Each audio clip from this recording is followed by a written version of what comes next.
The archival chamber of the Galactic Consortium hummed with the collective frustration of 53 species' finest linguists.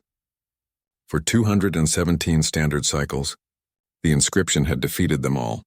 Professor Veltharion, his crystalline form refracting the soft blue light of the chamber, gestured toward the holographic projection with 3 of his 7 appendages. The symbols floated before the assembled scholars like accusations of their collective failure. "Once more," he announced, his voice harmonizing in 3 distinct frequencies.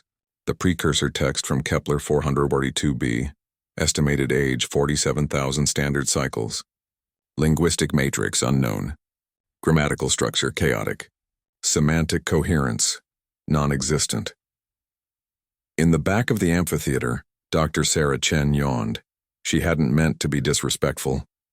The human delegation had only arrived at the consortium headquarters on Nexus Prime 3 days ago, and the 30-hour journey through subspace had left her circadian rhythm in shambles. But the yawn was noted. Veltharion's primary ocular sensor swiveled toward her, with what she'd learned to recognize as crystallid disapproval. Perhaps the human observer finds our centuries of scholarship tedious. The translation matrix couldn't quite mask the irritation in his harmonics. Sarah straightened in her seat, her cheeks flushing. "No, Professor, I apologize. It's just—" She squinted at the projection, her tired eyes struggling to focus on the alien characters. Then she froze. "Wait," she said, leaning forward. "Can you rotate that? Sector 7, third line from the bottom?" A Draven scholar, her feathers ruffling with annoyance, manipulated the hologram. The symbols shifted, expanded, rotated in 3-dimensional space.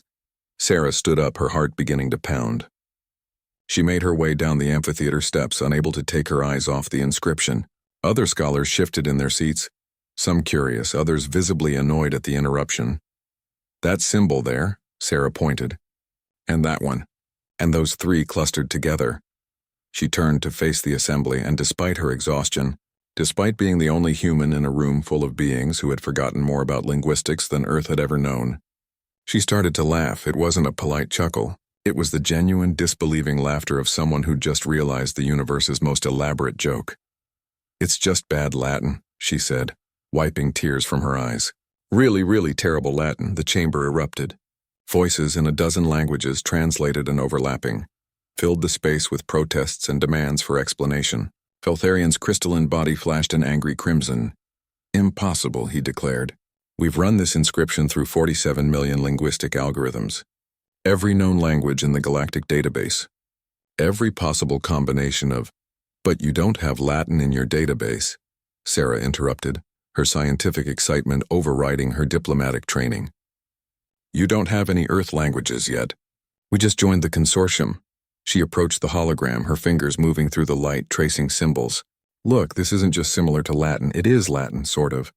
Like if you taught Latin to someone who'd only heard it spoken, never seen it written, and they tried to recreate it from memory using, I don't know, maybe they only had these particular tools to write with."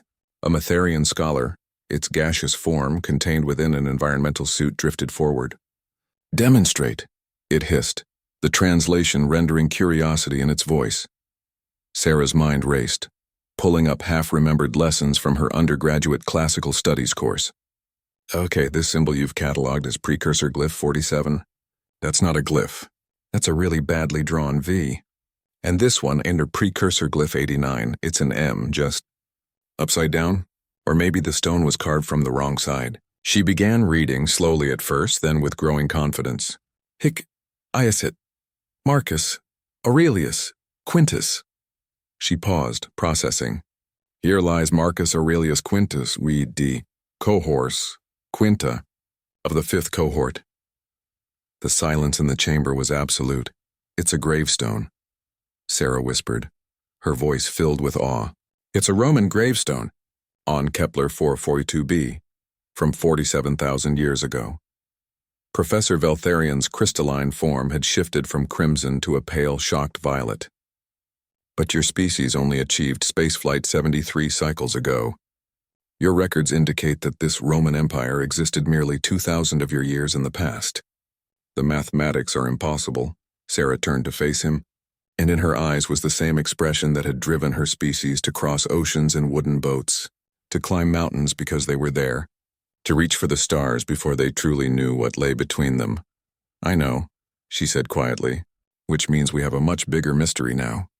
She looked back at the inscription, at the name carved in clumsy Latin by hands that should never have been on that distant world. Someone took Marcus Aurelius Quintus of the 5th cohort, 47,000 years into the past and 42 light years from Earth. The question isn't what the inscription says anymore. She smiled, and it was a very human expression, equal parts wonder and determination. The question is who took him there and why.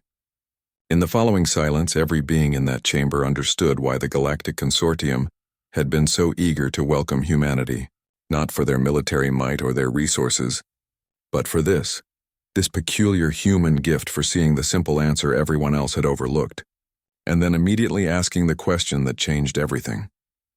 Professor Veltharian's color shifted again, settling into a warm amber that Sarah had learned meant respect. I believe, he said, his harmonics now carrying unmistakable admiration, that we have significantly underestimated your species' potential contribution to the consortium. Sarah grinned. You have no idea.